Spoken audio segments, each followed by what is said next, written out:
Light a campfire and everyone's a storyteller. Join us for some thought-provoking and beyond fireside chats.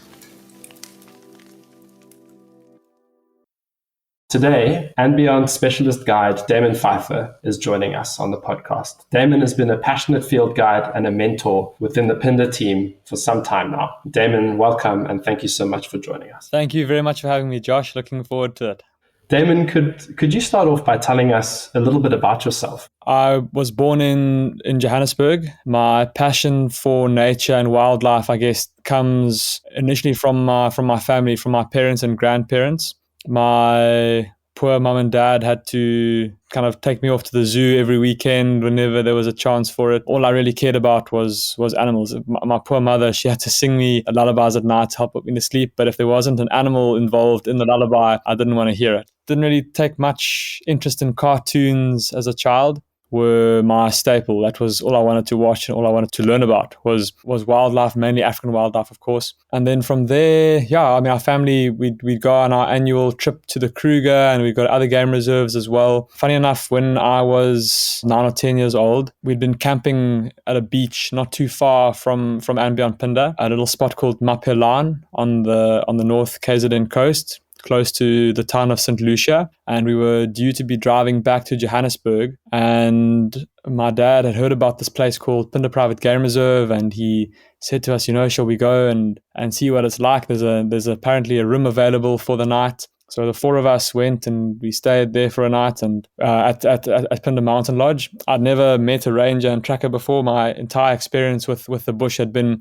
you pack all the tents and the camping gear, or you stay in a bungalow, you take your own cooking utensils and things, and you kind of drive yourself around in your own car throughout Kruger, come back every night and sit around the fire. As I got older and older, this is now post the Phinda trip, I would take more and more interest in the maps, and I'd say, this looks like a really cool waterhole, or this looks like an awesome riverbed. Dad, what do you think about driving here? There was also Granny in the back of the vehicle, Gran, her and my late grandfather, whom I never met, when they were young and courting, so to speak, they would go off to Kruger. And let's not talk about the days when you couldn't go as far as, for those of you who know Kruger, the Satara rest camp. You couldn't go further north than that because malaria was still rife.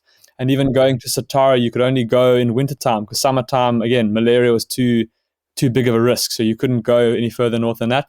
So she'd always then throw in her 2 cents worth about where she had seen things in the past. And she had an amazing memory for recounting the sightings that she'd had. And so that first, you actually interacted with andBeyond from, very early on, from the age of 9 when you first went to Phinda. Yeah, so that as a 9-year-old, arriving here, having never really had an interaction with a ranger and tracker before. When you stay in Kruger, if you want to, you can book a night drive where you get onto this enormous truck and you each get given a spotlight in hand, and you drive around and you can kind of shine your spotlight as you drive, and inevitably end up blinding herds of impalas, unintentionally, of course. But and then those rangers, obviously they do what they do, but it's not quite as personal and as interactive as going out with an andBeyond guide. So I'm not just saying that because I work here. I'm saying it because even as a child, I never really, like these guys that took us out, I was like, is this someone just driving us around? Meeting the ranger and tracker who looked after us for that night at Mountain Lodge was a life-changing experience. Since that experience, did you know that you wanted to become a guide?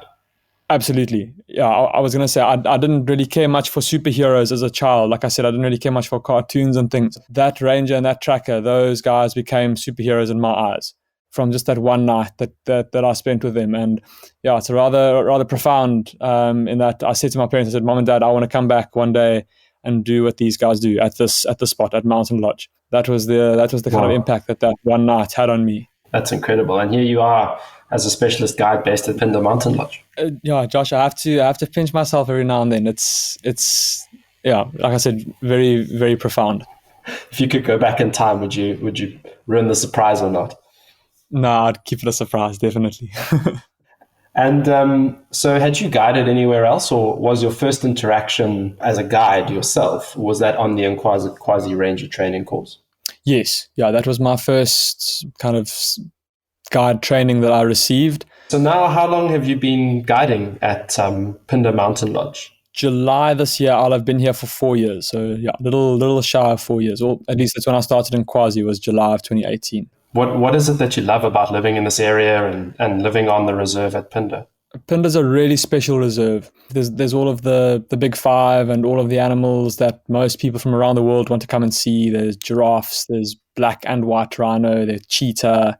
We see hyenas as well every now and then. There's an amazing abundance of large mammals. But then deeper than that, there is an absurd biodiversity here and an amazing feeling of, as you drive across the reserve, of just seeing the landscape changing. I often say to guests, like if we're driving up, if we're at Mountain Lodge, if they're here for a few nights and they've expressed interest in wanting to go and see the north of the reserve, it's like driving into another game reserve or driving across the country to another region of the country. The reserve is just so different from north to south. The change in the terrain, the change in vegetation is really something special. It's quite ridiculous to start your drive out of Mountain Lodge, in the hills at the foot of the Ubomba Mountains, and then if you drive up to the north, you end up in this ancient sand forest with these enormous Lubombo wattle trees covered in lichen and mosses, and lots of different birds flying around and calling. It's really something special. So that's the other thing is that diversity across the reserve in terms of landscapes, the diversity of bird life. I love birds and love birding, so that's a massive draw for me as well. The amount of unusual things here, like we said, the sand forest just in itself is a relatively unexplored and poorly understood habitat, and there's all kinds of new species that are being discovered in the sand forest and just in this area of South Africa as well. Like there's a rain frog that's named after Phinda. There's a button spider named after Phinda, an earthworm that's named after Phinda. There's just this feeling that there's just a lot that's out here that we haven't yet really tapped into carefully enough. So there's that feeling like that at any time something new could be found, or there's something new to be seen or discovered. There's mountains out in the northwest of the reserve with all kinds of unusual succulent plants to go and look at. If you take a walk around there, that's another massive draw for me, and it's something that I really enjoy about the reserve. Another thing is the conservation that goes on here, and how often we as guides are able to get involved with it. Phinda is very well known for its cheetah conservation and its black rhino and white rhino conservation. So to get to go along with our guests to dehorn a rhino, obviously for conservation purposes, we often have to bring in new cheetah. So if there's new cheetah being released onto the reserve, or if those new cheetah having now settled into the reserve, because when we introduce them for the first time, we'll put a radio collar on one of them just so we can keep track of them to make sure that they're doing okay and they're not trying to escape and that they're all right. But once they're settled in, we'll take that collar off, and if guests have paid for that experience, they can then get to go along with it, and we then get to go along as well and get hands-on with the cheetah while it's sedated and help out. Pangolin reintroduction program that's going on as well, and again for guests that book a pangolin experience, the ranger gets to go along for that too. When it first started, the habitat team needed a ranger every day to walk with those pangolins, an armed ranger to walk with those pangolins every day, because obviously that pangolin goes wherever it wants to go. And on a couple of occasions, I remember a pangolin led us into a white rhino, into a calf. The one night we were walking around this grassland in the dead of night. It was like midnight, and we heard a rustle behind us, and there was a hyena close to us, maybe like 10 meters, 30 feet behind us, sniffing us and watching us, following while we were following the pangolin. We had to kind of keep looking over our shoulder, make sure it wasn't getting closer. They needed rangers to help out with that initially, so I volunteered. I even stayed for a week of my leave to walk with a pangolin every single day. So those kind of experiences, they don't come around often, and they don't come around in every game reserve, so to speak. So that's another thing. And then I've given a long list. My other passion apart from the bush is the ocean. And in fact, where I'm sitting right now recording this podcast, I'm sitting in one of the guest rooms, and from here I can look out to the east, and I can see the sand dunes of the Indian Ocean in the background, or off in the distance. So the proximity to the ocean here is amazing, and it's a massive draw card for me too, because it's something that we can offer our guests. We can take guests to the ocean for something as relaxing and simple as a beach trip, where you spend the day lounging on the beach and swimming in the beautiful warm Indian Ocean. Like something more, we can do ocean safaris and scuba safaris. End of the year, summertime, we do turtle nesting safaris when there's loggerhead when there are loggerhead and leatherback turtles coming up onto the beaches at night to lay their eggs. I studied marine biology and coastal environmental science at university, got my BSc in coastal environmental science. So the ocean is another passion of mine, and to be able to share that with guests and then to actually get to go to the ocean. If we have a day where we're not driving guests, the ocean is a quick drive for us. We can get to the beach if we want to go, from work. And for me, I think it's a unique opportunity to share my passion for the bush and the ocean with guests. Like I remember having a set of guests a little while ago where in the morning we spent the morning looking for cheetah. We watched a female cheetah hunting through the grasslands, and then a leopard resting in a tree on our morning game drive, and then spent the afternoon driving through the game reserve to get to the beach. En route to the beach, we saw a pride of lions in the road, had a herd of elephants cross the road in front of us, saw a white rhino, and then got to the ocean, spent the night, probably the better part of 2 hours, with a leatherback turtle busy laying her eggs. We had dinner with our feet in the sand and our toes in the waves, under nothing but just beautiful stars overhead, bioluminescence in the waves in front of us, and then drove back to the lodge. On the way home, saw a clan of hyenas. Like, I don't know. I don't know of too many places in the world where you can do that other than here. So that sounds like an incredibly diverse and wonderful experience that you, like you've said, you probably can't have an experience like that with such a diversity of things, in many other places in the world. It leads very nicely into my next question. And, throughout the safari experience, there are many incredible moments that you as a guide would have shared with your guests. The excitement of that first afternoon game drive, the thrill of searching for an animal, sunset drinks, and all of that goes with it. Mm-hmm. And not only do you live and experience this with your guests, you also spend a lot of your life in nature and living on the reserve and living in the wild. So I'm sure that you are bound to have some incredible stories to tell about what goes on, either with guests and on safari or even, behind the scenes. Absolutely, yeah. Because there's always something new to be seen. You can never really have you can never have two game drives exactly the same. Because there's too many variables, there's too many things going on out here, out in the bush, out in the wild. Sometimes like the stars align and something pretty crazy can happen. A little while ago, we were driving some guests out of Mountain Lodge, and we had gone up to the far north. We had taken a picnic breakfast with us so that we didn't have to race back to the lodge because it's quite a far drive. And we were on our way back, heading down out of the forest and coming back into the plains. And we drove past a big waterhole. And by now it was quite late in the morning, so the sun was getting up and it was getting quite hot. And as we came past this waterhole, there was an enormous elephant bull busy mud bathing at the edge of the waterhole in a little wallow that he'd created for himself. And he was using his trunk to slap the mud under his belly and onto his back and behind his ears. So we watched him from a distance for a while, and the elephant then kind of finished up with what he was doing and headed behind a bush heading towards the road. And so we waited for him and waited, and he got into some pretty thick bush, but it seemed like he'd already crossed the road. We'd given him quite a bit of time. So I drove very cautiously forward over the kind of the dam wall of the waterhole. As I got to the corner, I noticed that there was a creeper called a woolly caper bush hanging above our heads, and these caper bush have got some pretty nasty hooked thorns on them. And if you're not careful, if it catches your skin, it will be very painful. It'll cut you, or it'll grip into your flesh. So was very careful to warn the guests sitting on the back seats to watch out for the creeper. They acknowledged it, and they managed to duck out of the way. Just as I'd finished warning them, I looked forward and suddenly, to my horror, discovered that the elephant had changed direction and was now in the road, only a few meters from the front of the vehicle. So I had to quickly slam the vehicle into reverse, and then as carefully as possible, but also as quickly as possible, navigate the damn wall in reverse away from this enormous elephant bull that was now walking straight towards us. The elephant was relaxed, covered in mud. He wanted to go down the road we were on, so we were going to make sure that we gave him his space. I started to reverse, and I shouted across the vehicle, "Everyone, be careful, we're driving backwards, we're reversing, please watch out overhead for the branches." So I started to reverse back as quickly as I could, and then I just heard this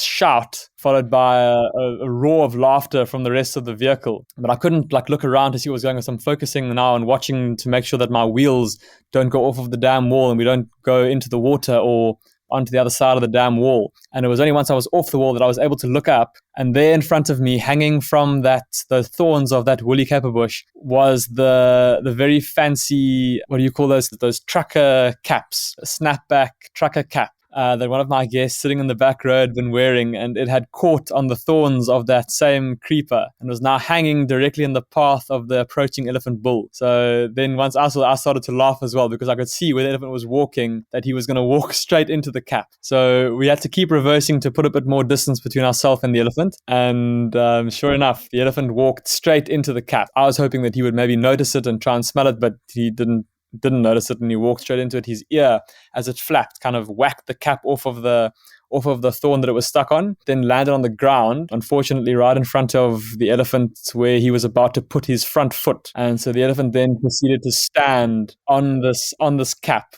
and absolutely squash it. But we couldn't stick around to watch. We had to keep reversing away further and further. And it was then that once we had a bit more distance, we were able to keep reversing away from him. It was then that we noticed that he was dribbling urine profusely. And that's a pretty telltale sign that an elephant bull is in must. And for those of you who don't know, must is a state that elephant bulls come into when they are looking to breed or looking for a mate. It's characterized by a couple of things, but one of the most kind of defining or distinguishing features is the steady stream of urine that he'll dribble out that's got a really pungent odor. And we didn't see it at the time because we were trying to get away from him, but as he walked over the cap, he not only did he squash the cap, but he proceeded to dribble the urine all over the cap. And when you watch an elephant, it looks like it's dribbling, but obviously such a big animal, a dribble is a fair amount of fluid. So I would say there's probably a good 500 mils or so of liquid that must have dribbled onto that cap. By this stage, everyone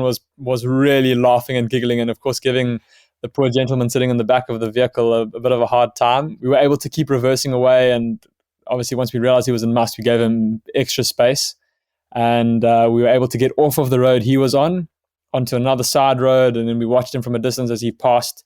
And then once he was past, we drove back to go and retrieve the cap. Found it, looking a little bit worse for wear. Obviously, covered in mud and well imprinted into the ground under the weight of having a 6-ton elephant standing on it. And I picked it up rather cautiously with between my forefinger and my thumb, and gave it a bit of a sniff. And sure enough, there was that pungent odor of must all over the hat. Now, must, I mean, I'm sure you've had it before, Josh, as well, where you've been able to smell an elephant bull's must for even a few days after he's walked past it. That's a really pungent odor. Incredibly pungent. So we said to him, look, I don't know if you want this back. It was a new looking, it looked like it was new. It was a new cap, and so he took it back.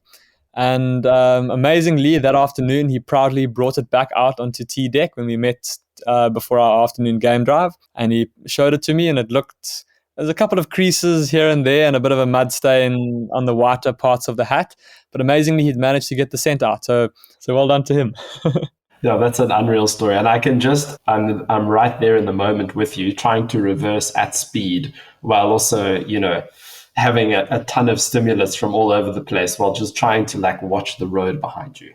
That elephant, he's the biggest creature out there, so you've got to make sure that you give him his space. It's interesting because a lot of the time people's stories tend to involve a much smaller creature. Have you had any interesting run-ins with vervet monkeys? Not so much with monkeys. There's another story that just comes to mind. For me, I had a rather profound experience as a trainee with a lion that at the time it was terrifying, but there was a bit of humor involved that I couldn't quite see at the time, but now in hindsight I can chuckle about it. It also showed me my place in this ecosystem. I mean, whether we like it or not, this is where humankind, and we evolved alongside all of these creatures, these elephants and lions and leopards and rhinos and buffalo. While many people who haven't been to the bush, may see those animals for the first time and experience that awe or that amazement at seeing them for the first time, all of these animals out here know exactly what we are. They know how to behave around us. They've evolved with us, and it's for their own good, to ensure their own survival and their own. But anyway, so the story took place. If you go far north enough and then head out towards the east, there's a beautiful open grassland with really long, tall grass, and then there's these enormous mounds, big termite mounds and big mounds of earth. And some of these mounds are so big that you can actually drive over them. Dormant termite mounds that the roads have been cut across. very often those mounds, because of how long the grass is and how vast the area is, those mounds are a favorite place for big cats, especially cheetah and lion, that like to kind of keep a good lookout around themselves, to look out for prey, look out for potential enemies, but then also to, obviously there's a nice breeze blowing, they can lie on the mound and have a nice breeze blow over them. The opposite in winter, if it's a bit chilly, they can lie in the sun on the exposed earth of the mound without having the wet dew of the grass all over them. We were driving along and we had just popped out into this grassland, and at this stage of our training we were practicing taking a game drive. So the one trainee would be in the ranger seat driving along, pretending to be the ranger. There would be another trainee sitting on the tracker seat pretending to be the tracker, so that they could practice that ranger tracker communication. And then the rest of the trainees and the trainers would then be in the back of the vehicle as the guests, so to speak. And we had heard that there were 2 male lions that had been seen in the area earlier. We were driving along, and we were told that as we came out of the grassland, that in the far distance up ahead of us, we could see a line of trees.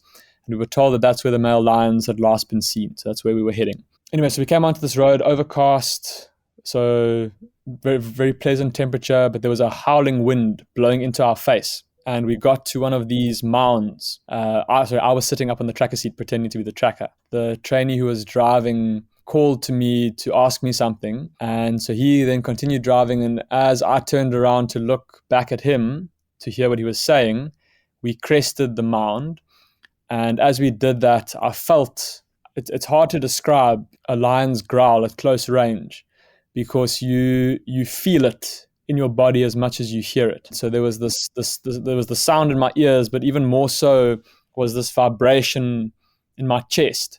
I snapped my neck around and looked down, and a few meters from my feet was this enormous male lion looking at me, crouched up with his ears turned back, his eyes wide and full of fire, and his lips curled back in a snarl, and he was growling at me. And it's this deep booming sound that comes at you. And as I saw him, I froze. My hand locked onto the handle of the tracker seat, and I couldn't move. And the trainee who was driving didn't see the lion, so he kept on driving me further and further forward. And the closer and closer we got to the lion, the more the lion growled, until eventually the lion barked and like edged about a foot or so further forward with a bit of a bark. And at that stage, the trainee saw the lion, and then he slammed on brakes, which made me then lurch forward at the lion, which made the lion lurch forward even more. So there was just this horrible sequence of events of the lion lurching and then me lurching, the lion lurching and me lurching. Obviously, my lurching was interpreted by the lion as me charging towards him, which made him more aggressive, made him growl and snarl more. And by now, the distance, what was only a few meters, was now even closer. I don't know how long then I sat there for. I sat there just staring into the eyes of this male lion. Yeah, it surely couldn't have been more than a few seconds, but I don't know. It felt like forever. And I can't remember the exact. I was in such shock. I can't remember the exact sequence of events, but at some stage, I think the lion lurched forward once more, and I then flinched. And up until then, I'd been frozen dead still, save for my lurching, which had been done by the vehicle braking, not by me moving. And when that lion lurched, I don't know, something. It was like blood suddenly came back into my brain and into my legs, and I thought there was this crazy impulse, this impulse in me that I couldn't ignore, that said, you have to get off of the seat and get away from this lion. And so I flinched, and everyone else in the vehicle said to me, Damen, don't move. I don't know if I heard move or what, but I jumped off of the tracker seat, diving for the passenger seat, and made it onto the bonnet. And as I did that, our ranger trainer said to me very loudly and very sharply, Damen, don't move. Because, of course, as soon as I did that, the lion flared up again, and he came even closer again, still snarling and growling. So now I was stuck on the vehicle bonnet, on my hands and knees, looking through my back legs at this male lion's face, and yeah, couldn't go anymore. And of course, that was definitely the smart thing to do, because if you try and run away, that's the lion's invitation that to keep coming at you, so to speak. So then, once I was there in that very compromising position, my rear end facing the lion, looking through my back legs at his face, and then our ranger trainer said, "Damon, you've got to just stay still, stay there, don't move." And then very calmly, the trainer that was driving told him, "Start there, or put the vehicle into low range, into reverse, start the engine, and very slowly back us back down the road to where we came from." And so now there's me sitting still Spider-Man in the front of the vehicle, looking through my back legs at this lion as we inch further and further back. And once we were a safe distance away, the lion relaxed and put his head back down and went back to sleep. And we then drove behind some bushes, got me into the vehicle, and then went back to go and view. It turns out there were two male lions there. And then, went back and viewed the two lions for a little while, had a lovely sighting of them. I didn't say a word. I can normally be quite chatty on a vehicle, but couldn't speak for the next little while. And then the best part was we got back to camp, and we all had a good laugh, because there on the bonnet of the vehicle were these two handprints in the dust of where I'd landed on the vehicle. It was an amazing. It was amazing for me to see how that lion reacted to me, because he didn't react how a lion would react to a prey animal or to a smaller carnivore, like a leopard or a cheetah, which a lion would stalk up to and then rush at and try and catch and kill. The lion reacted to me like how he'd react to maybe another lion, or a predator of equal ferocity. And there's me, skinny little me, and he was growling at me, threatening me, saying, that's kind of his way of saying, "I see you as a threat. I feel like you're attacking me. If you come any closer, you're going to force me to defend myself." I suppose that's exactly our place in this ecosystem. They know what we are and they know what we're capable of. So that was, again, to use the word profound, a rather profound experience, to think that the lion viewed me as a threat to him. And this is now this massive male lion with paws that are bigger than my hands and this enormous head that, at least in my mind's eye, his head is like the size of my chest. And that male lion subsequently became my favorite animal on this game reserve, and he's still a territorial male up in the far north of the reserve, and very special every time I get to see him. Wow, that's an unbelievable story, and I think you're so right to say, like, such an intense indication of, I guess, what we mean to the animals as well. And it speaks very nicely into the whole reason why we're always telling folks not to break the shape of the vehicle, not to stand up, not to wave hands around or anything like that. And in some cases, why we make the safety decision to ask the tracker to come into the vehicle when viewing animals. But what an incredible story, man. You looking between your legs, Spider-Man on a bonnet of a car, must have been something that everyone still remembers to this day.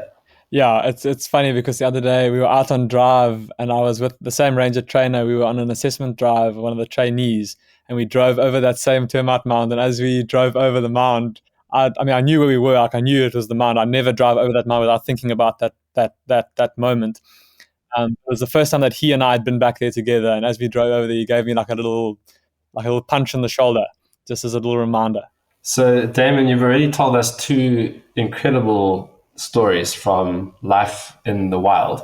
Have you got any other ones to tell us? There's a lot of training that we have to go through as rangers before we're allowed to take guests out, and a lot of it is about, as I said, learning our place out here in the wilds of Africa, learning our place out here in this ecosystem. But another one is awareness. Rather part of that is your awareness. It's being able to spot animals, detect animals by using other signs, so listening out for breaking of branches that could give away an elephant, listening out for impalas alarm calling that could mean that there's a predator like a lion or a leopard nearby, and then of course using all the tools that we have at our disposal to try and make sure that we don't surprise any animals that we don't want to surprise, or find ourselves in situations that we don't want to be in, so to speak. And so we got lots of different tools, like I said, the different animals out here that can help us with that. Oxpeckers might give away the presence of a large herd of buffalo or a rhino or something. We all have ash bags that we carry with us to check wind direction, to make sure that if we do detect something up ahead, we can make sure that we're downwind and that the animal doesn't smell us. We have our binoculars, of course, very essential safari tool, not just for getting a better look at something from a vehicle, but also for scanning while you're walking, to make sure that there isn't something up ahead. And I remember one morning while out on drive, it was my first ever set of guests. We had gone looking for a mother cheetah and her 3 sub-adult youngsters. And they had last been seen on a beautiful open floodplain grassland down here in the south of the reserve. And we were one of the first vehicles out, so we got to the last spot. We got to the kind of the edge of this ancient sand dune pretty early on, and the plan was to then stop and use our binoculars to scan from there to try and spot them. We were hoping that they'd still be out in the open grassland. As we got there, I hadn't even had a chance to pick up my binoculars yet. John, the tracker that I work with, he looked out into the distance across the floodplain, and he saw some wildebeest. And the wildebeest was staring at something, and he said to me, "Can you see those wildebeest? They're busy staring at something. That's maybe the cheetah." And I looked left of the wildebeest in my binoculars, and this is now super far away. And just through the binos, I could just see some little black tips on the tops of some ears, and I said, that's the cheetah. But as soon as I saw those ear tips, I put the binoculars down. I was so convinced. I said, awesome, cheetah. And I was so convinced even that I called it in on the radio, and I said, told all other game drive vehicles, we've located this mother cheetah and we found this mother cheetah and her 3 youngsters. And just as we were about to then start driving down the hill into the floodplain, one of the guests sitting on the back of the vehicle suddenly started to shout excitedly, "Leopard, leopard, leopard, leopard, leopard." And we all looked, and there right next to the vehicle was this young male leopard. And so we said, well, those cheetah are not going anywhere. Let's follow the leopard for a bit. So we followed the leopard, and it had been a while since a leopard had been seen in that part of the game reserve. So many vehicles were very keen to come and have a look at it. So we spent a short while watching him moving around and smelling, and then left him to then go back to the cheetah. So we left the leopard and we drove down into the grassland, and the wildebeest was still standing there, still staring. So we thought, okay, those cheetah must still be there. And as we got across the grassland, I was now looking at these shapes that were appearing, and they were looking a little bit too big to be cheetah. And we stopped when we were probably about 100 meters away, and it had been 4 cheetah we were searching for. Instead of 4 cheetah, there were 9 lionesses lying on the grassland, right where the cheetah had been. So then, of course, I had to bite the bullet of picking up the radio and saying, "Sorry, guys, it's actually not cheetah. It's a pride of lions." And now you can imagine, of course, there's other vehicles that are coming from the other side of the game reserve to come and see these cheetah, and now they're getting told, "Actually, no, you've got to turn around. It's not cheetah, it's lions." But we still had a lovely sighting of the lionesses lying out there on the grass and watching the wildebeest looking at them and alarm calling at them. And anyway, we left and went home, and it was a lovely morning. We got back to the lodge, and I remember walking into the ranger's room with my rifle, and our head ranger was sitting. He'd come back just before me. He was on the computer busy with some admin, and he looked at me and said, "Damen, nice game drive." So I said, "Yeah, it was awesome." He says, "Oh, I'm glad to hear. But there's just something I need you to have a look at quickly. I need to show you something quickly." And he stood up and walked over to our bookshelf where we keep we've got a whole bunch of reference books and scientific papers and studies that have been written about the reserve and all kinds of interesting things. And he pulled out a book on mammals, one of these field guides that has lovely printed photographs to make identification nice and easy. And he came over to me with this field guide. And I was a bit confused now as to what he was doing with this book. And I could see him scrolling through the pages, and he stopped on one page and he kept flipping with the other hand, and he found another page and he stopped there. And he said to me, "I know that you're newly qualified and all, but yeah, there's something that I feel needs to be addressed before we go any further with this. Can you see this animal here? It's a big cat, but see how it's got black spots all over its body. It's got these black lines down its face from its eyes to its mouth. Very small head in relation to its body size, very big chest, long lanky legs, very athletic, lean, skinny build. This is a cheetah. Now look at this animal. And then you page a few more pages to a picture of a lion.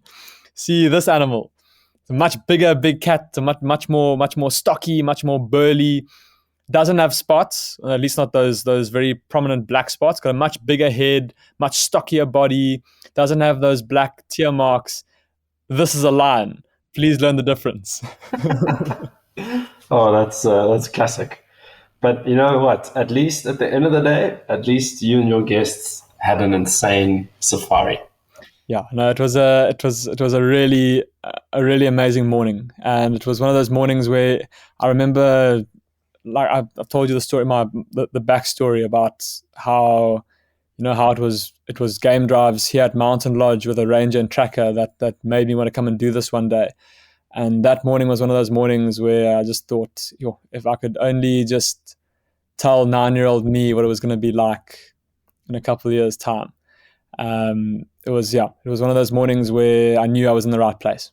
Well, Damen, thank you so much for sharing some of your stories from your guiding career with us. I know that you have some more, but I think we might have to save those for another episode, because the way that you tell these stories just certainly makes me excited to hear more. But thank you so much for joining us today, and can't wait to hear more soon. Thank you very much for having me, Josh. It was a lot of fun, and looking forward to the next one. Thank you for listening to Leave Our World a Better Place. Don't forget to subscribe to make sure that you never miss an episode. If you'd like to find out more about andBeyond, please log on to our website at andbeyond.com.